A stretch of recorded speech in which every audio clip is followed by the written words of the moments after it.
Here we're going to show you how to clean up the plumbing on a Cimex machine.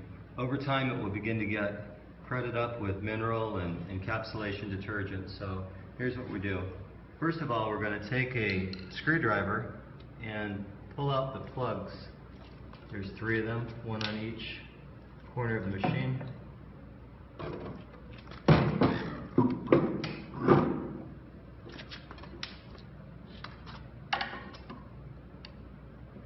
Just gently pull it out. Sometimes you can pull it out with your fingernails, sometimes you can use a little bit of a flathead screwdriver to just kind of wiggle it out.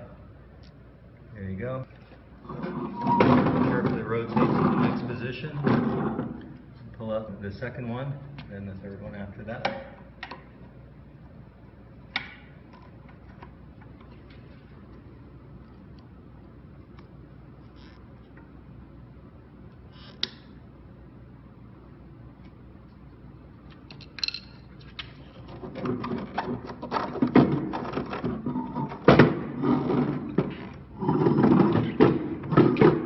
And now we'll do the third one.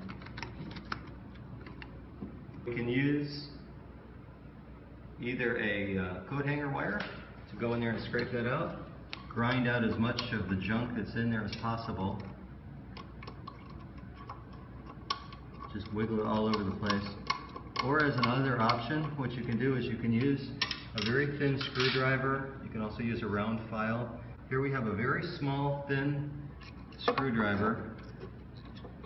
That works great too. If you've got a really thin, long screwdriver, just grind it around in there a whole lot and just kind of crunch it around and scraping all the edges of the interior. And as you can see on the screwdriver here, we're starting to see a little bit of calcium and chemical buildup on the edges of the screwdriver, so we know we're making some progress. This will really help to keep the machine clean. So we're going to work on that port a little bit more and just kind of grind it all over the place. Try to get out as much of the junk as we possibly can.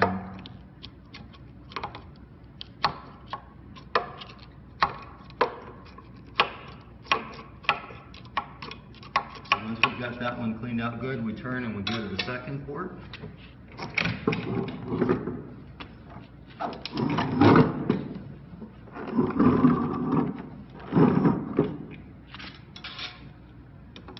We'll do the same thing on the second port.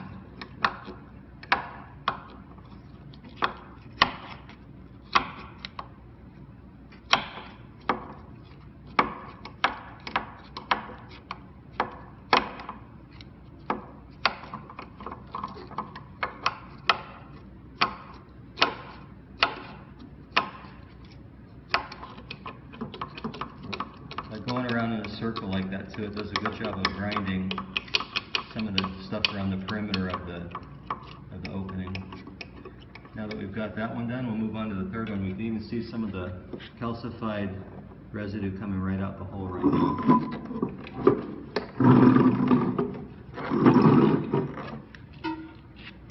And then we'll do the last port.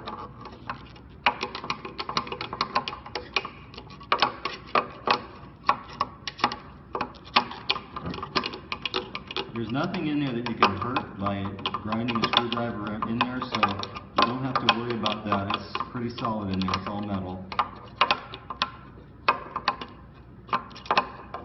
So now that we've got that ground out pretty good, we'll flip the head of the machine up.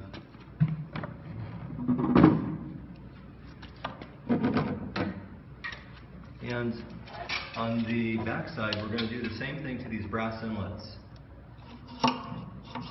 We don't expect to get quite as much junk out of the bottom side. Most of it's going to be on the top side, but while we're doing it, we'll just do this side as well. So we'll do all 3 of those.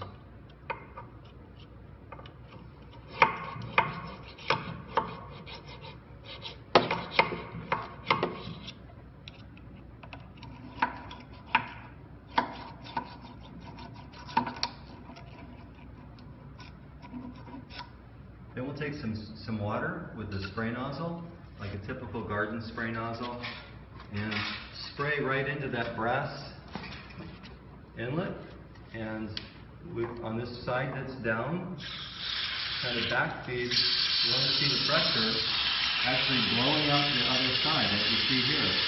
So we're putting it in here, and it's blowing out the other side. That's blowing all the junk out of there. So once we've done one and we're satisfied, we rotate it so that we got the next side down. So you want to have it pointed in the down position when you do it, just like that. So it's a little bit lower. That way we work with gravity. You see the water splashing right through there? That's excellent. It's working really good.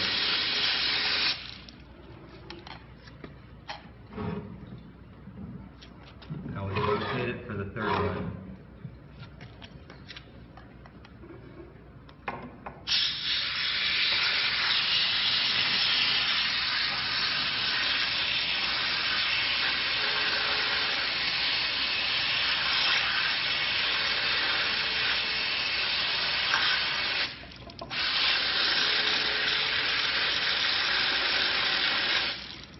And that's all there is to it. Now, sometimes if it's really bad, we may have to repeat that a couple of times to actually get it cleaned out. But if we do that on a regular basis, once a month, possibly more if the machine's used a lot, it will really help to keep it in good condition. All we have to do now is tip the head down and put the caps back in, and we're all done.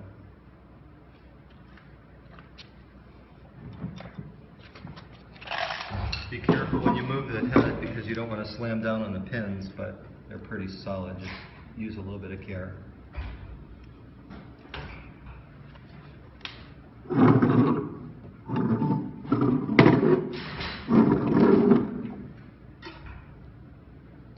That's the second cap going back in. Just presses in with your finger. And fourth cap.